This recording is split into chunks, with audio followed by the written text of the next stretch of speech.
Subscribe to The Honest Critique for current affairs, movie, book, and product reviews. Also, make sure you press the bell icon to get notified whenever we upload a new video.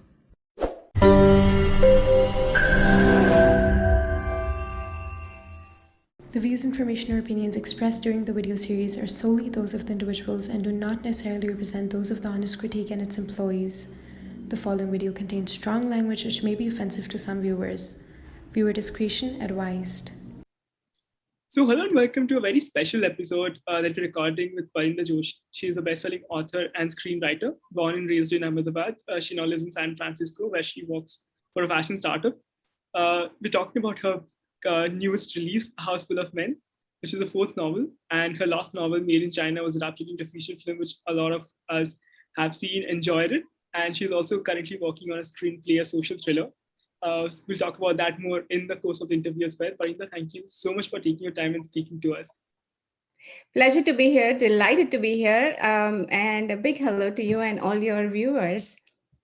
Let me start away with this thing that let's pretend for a moment we haven't seen the covers, and this is how we unreveal the covers in those book launches. If you could show our readers.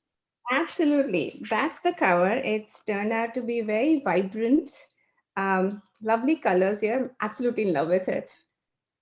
Yeah. So you see a woman and there is a shoe rack at the back of it with a lot of items, male items that are just falling out. So that's what the cover is about.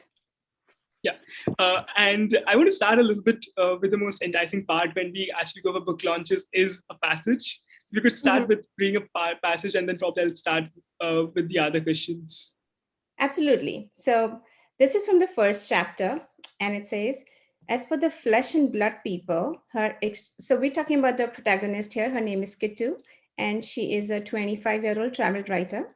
And I'm starting to read the passage now. It says, as for the flesh and blood people, her extraordinarily opinionated grandfather lived with her in the same house with her extraordinarily opinionated father. It set the stage for a war of the titans seen on a recurring basis.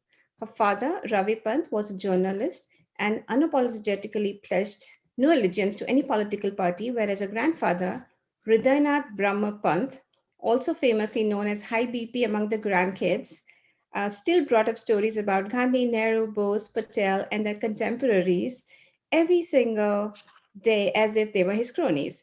Heated debates about every politician's motives, policies, and fallacies were a constant, inseparable part of their lives.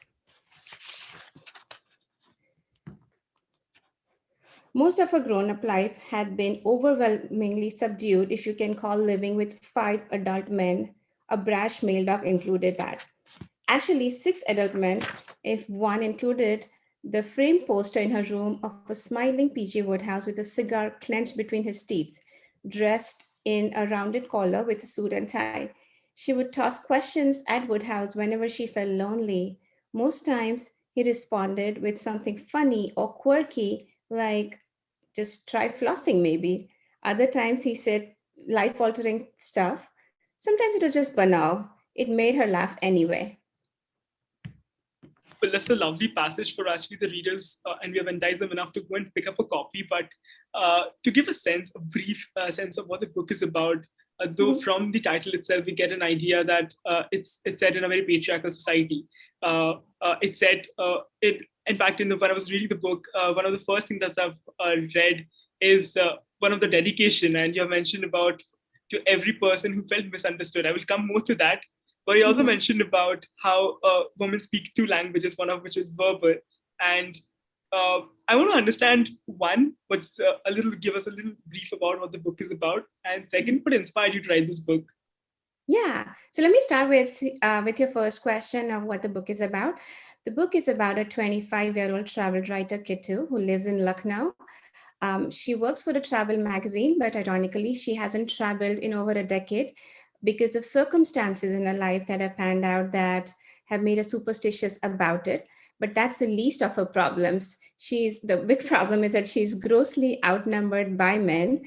At the helm of the family, the patriarch is her cantankerous grandfather, who's infamously known as High BP among the grandkids because his wacky sense of humor causes high blood pressure in people. Then there are this perpetually nonsense spouting college going twin brothers she lives with who give her a hard time. And she's got her ravishing single father who's caught up between these two groups of men. There's also the male pup, Bark Twain, who's a poster child for male privilege and doesn't deem Kid to even worthy of a glance. Then then there's this poster of PG Woodhouse in her living room, who she talks to on a daily basis, about issues, non-issues, other things, and they make up for delightful conversations. Then there's a love interest, right? So the current boyfriend who needs to be the ex, the forbidden fruit who wants to be the current. So it's one big mess. And so, as the name suggests, her world is surrounded by men, and she's trying to figure out her place as a woman in the house as well as in the society. She's got a lot of issues to deal with, right? Like her grandfather wouldn't allow her to spend her own money because he's like, what good are four men in the family if you have to spend your own? Or her twin brothers who mansplain to her, who tease her, um, who who just who don't give her a break. They don't help her out. They're just giving her a hard time at all times. So she's just trying to deal with all of these. It weighs her down. She feels invisible and lonely. Although this is a so I wanted to first say that this is a educated, progressive, loving family. But she feels like she's denied fundamental rights, although they're administered to her in a nice way.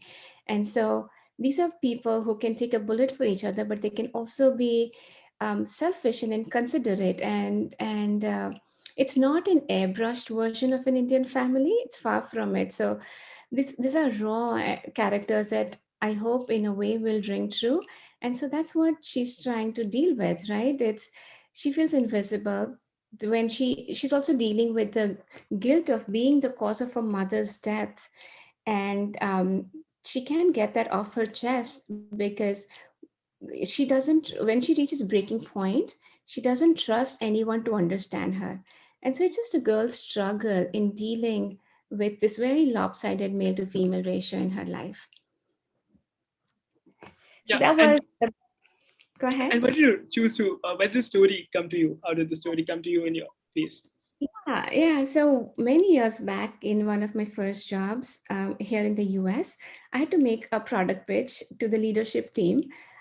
So I walked into the CEO's conference room. It was this gorgeous conference room with recessed lights and all. I walked in, and there were 14 men seated there.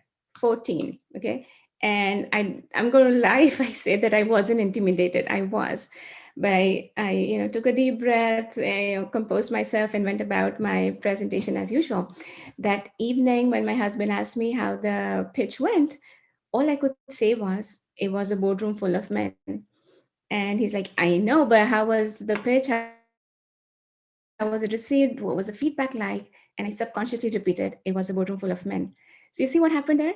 My mind was interpreting it in a completely different way than it was, right? As if I was being set up for failure, as if this was a conspiracy. It was far from the truth. The reality was very different. They were perfectly nice people. It was a perfectly normal business meeting. So my own reaction to that situation took me by surprise, and it stayed with me. And then many years later, when I was thinking about the topic for my next novel, um, I'm a big fan of dysfunctional family dramas. I've, Schitt's Creek and Everybody Loves Raymond, Two and a Half Men, a lot of Woody Allen movies.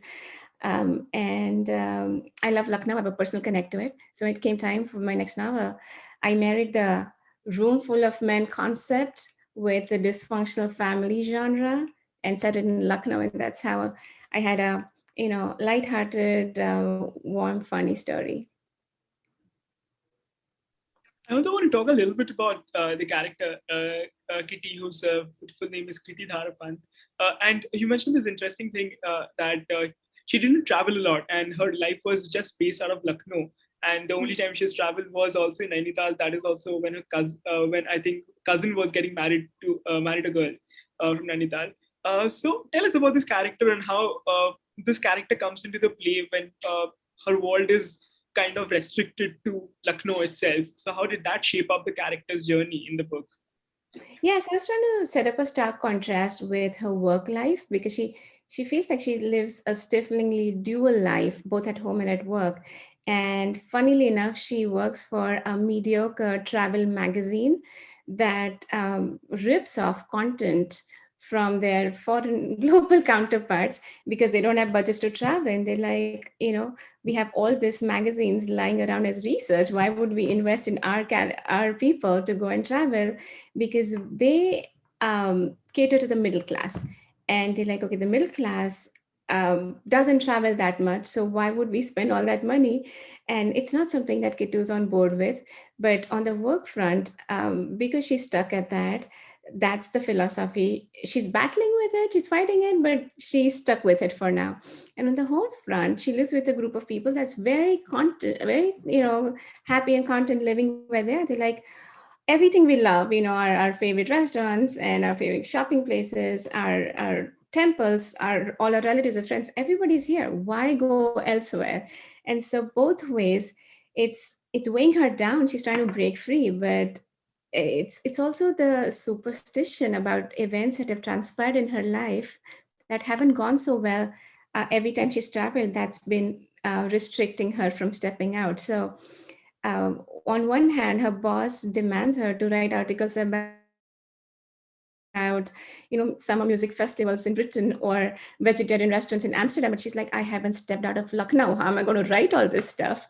So that's part of the challenge and the fun that she deals with. Okay, so I want to talk a little bit about the other characters. One of them is an alpha male. The other is she's surrounded, also Kitu is surrounded by uh, people who will pass very sexist comments. Uh, so how does Kitu's growing up amidst this house full of men actually aid to her, uh, how she sees the world and how she has grown up? Yeah, so there's I think this is her world is a microcosm of the world as we know it. It's like I said, it's a progressive family, it's an educated family, but there is still casual sexism all around her, right? And that's what women who live in slightly liberated societies will tell you, that they're not subjected to it in such a it's not so black and white. There's more grays, shades of gray, but they're still dealing with it. They just it just gets administered to you in a nice way, and so you don't quite realize that it is still sexism, that it is still this deep-seated patriarchy.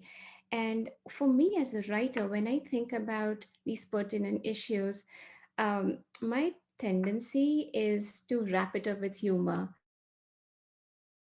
and to make it thought-provoking rather than serving it to you straight up. And so that's what I've done with all these characters too. The beauty about this book is that it's a peek into this family from Kitu's point of view, but then there's also a lot of interpersonal character developments that I've shown with all these people, the brothers, the father, the grandfather, the pub, right? They all have their own relationship. They all also dealing and navigating complicated inner lives, and usually quite badly. And it's what comes out when they're all together. So the dynamics of everybody with each other, their own viewpoints, and how they try to um, you know how it gets translated in their conversations, in their expectations of each other, is what forms part of the novel.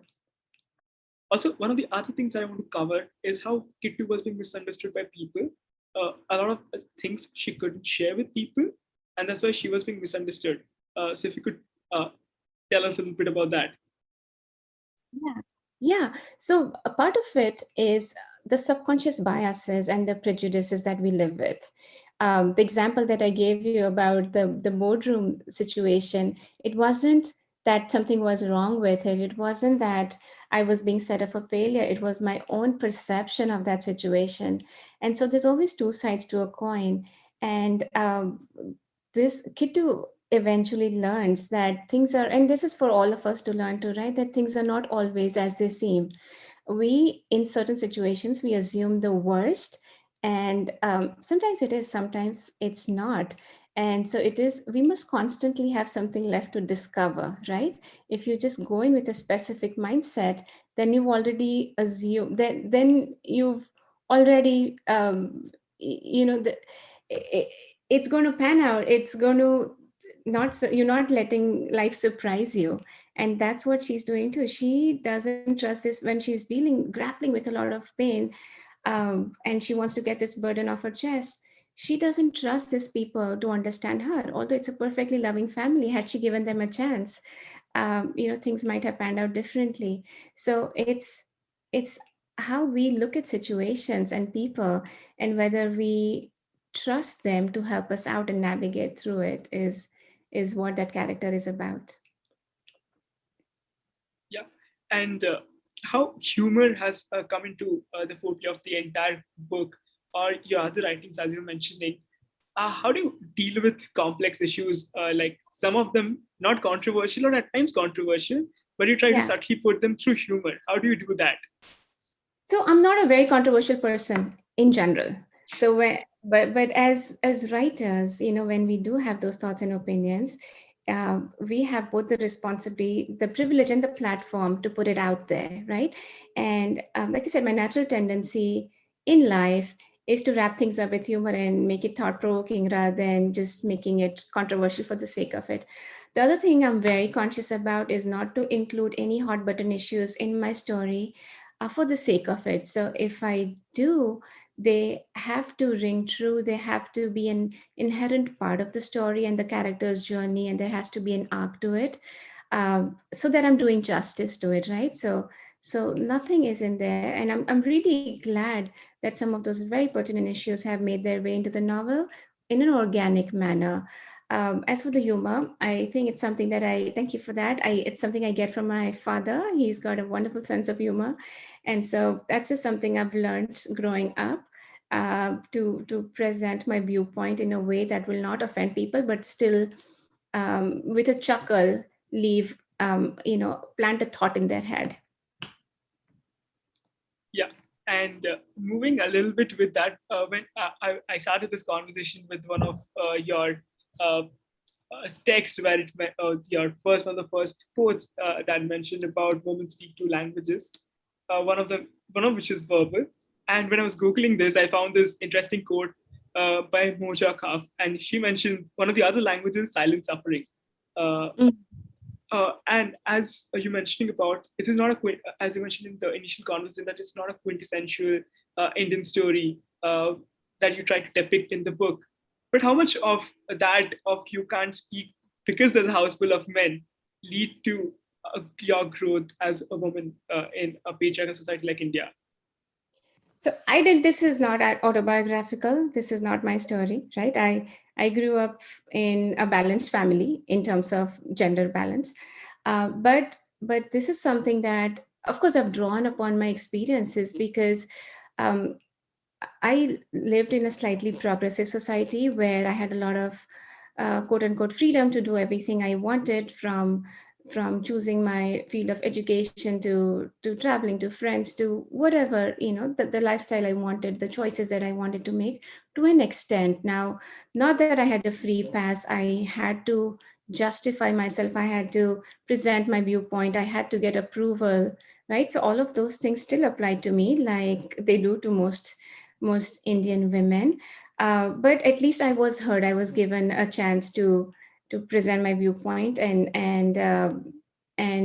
given a chance to convince my parents or my elders.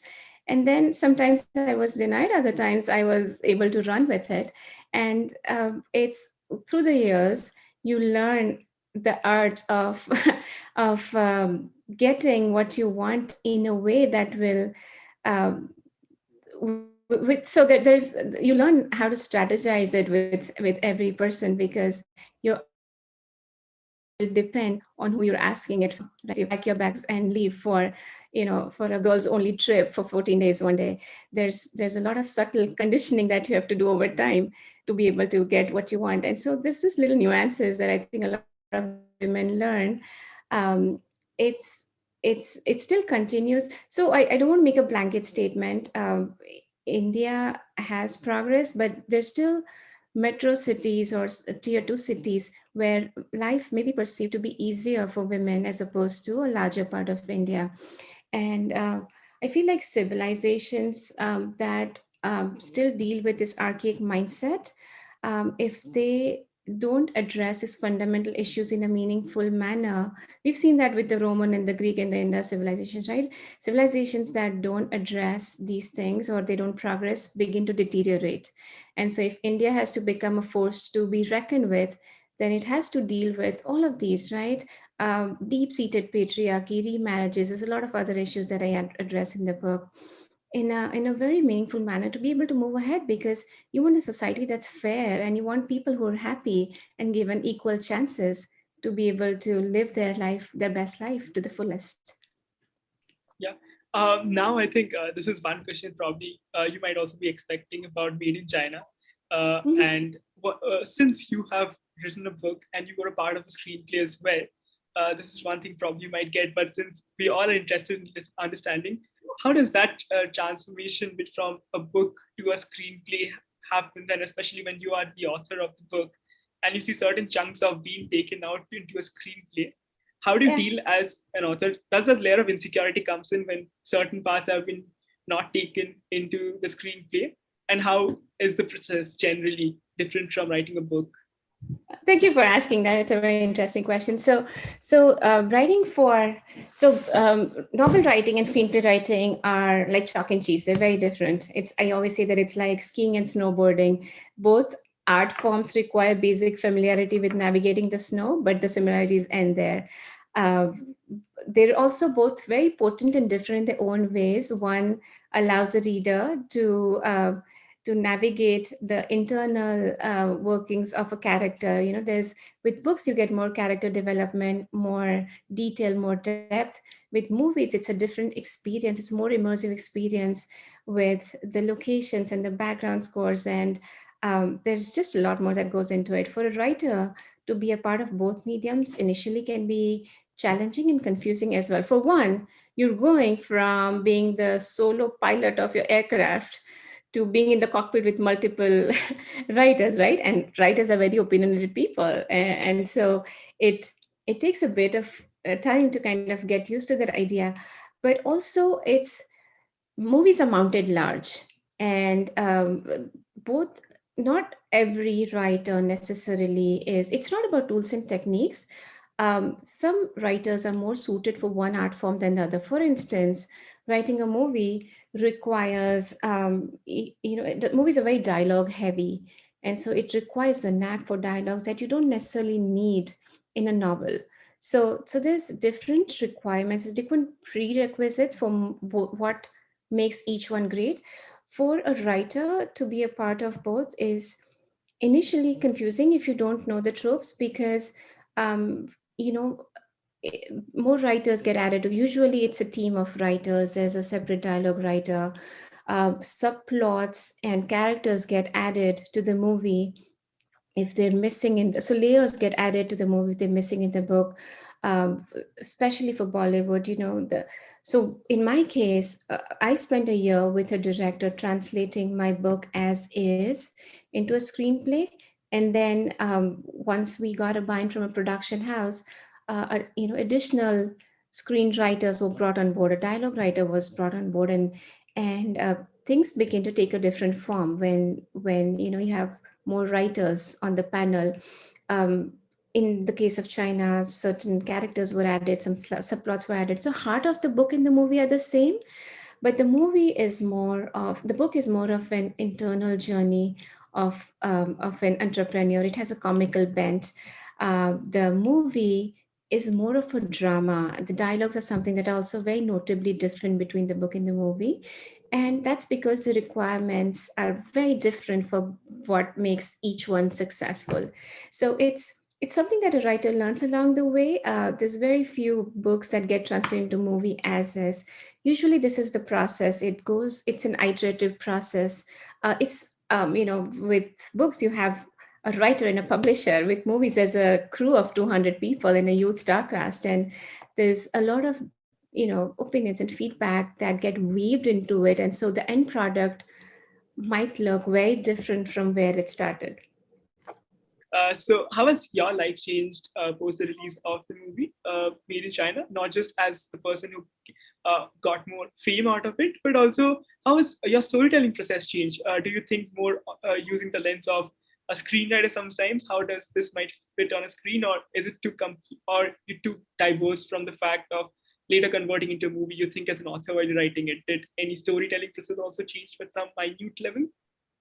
No, I did. So it changed in a way that one, I feel immensely grateful to have been a part of this because there's a huge learning curve. It's something I'm so far removed from Bollywood. I work in San Francisco. I didn't even watch, I didn't even grow up watching movies. Sholay is something I watched after I moved to the US. We weren't, as a family, we weren't just very big on movies. We read books and did other things. And so I was as far removed from Bollywood as somebody you can imagine, right? But I did get into it at a later stage in my life. And then on one moment I was watching these stars on the screen, the other moment I was on the sets with them in Bombay in their vanity vans talking about scenes and dialogues and other things about travel and what their favorite roles are and when is Tesla coming to India. And it was a surreal experience, mostly because these people were amazing. They're very down to earth. They're immensely relatable. It's not something you would know of these stars unless you met them.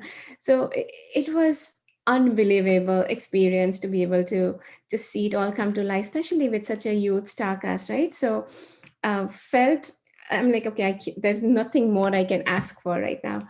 But my life changed in a way that one, I got exposed to that art form. I got to learn the tropes and the inner workings of it, which translated into another opportunity for writing a screenplay, which is a much smaller group now. It's just me and my co-writer, who's also the director of the movie, and so it's something that that prepared me for for more of like solo journeys or writing screenplays with a smaller group of people and just figuring out how things work in that world.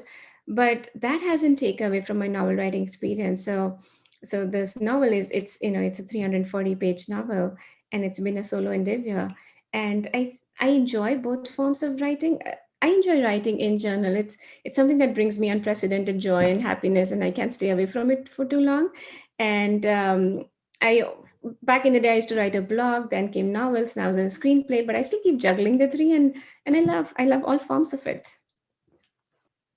And how did this quirky characters come to you? Like, for example, Raghu Mehta, a very quirky character. How did these Yeah. characters come to you in the first place? Um, I look for quirks in people. I thrive on it.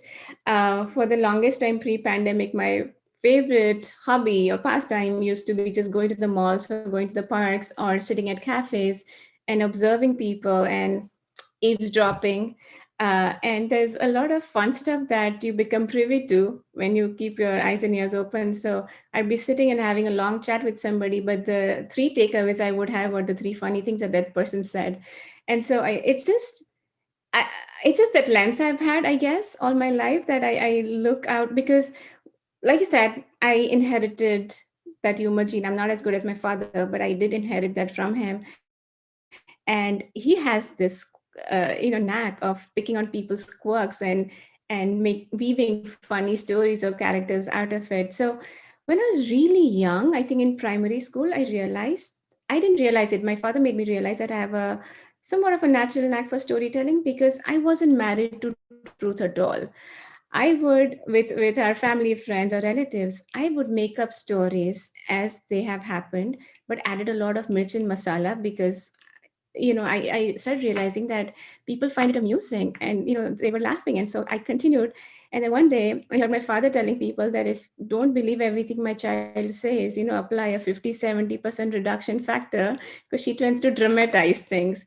And I'm like, oh, this is cool. I have this superpower that I can dramatize things. Now again, things have changed a lot, but that's how the process started slightly, where it starts with dramatizing, then it starts with picking up on people's idiosyncrasies or quirks or funny things, right?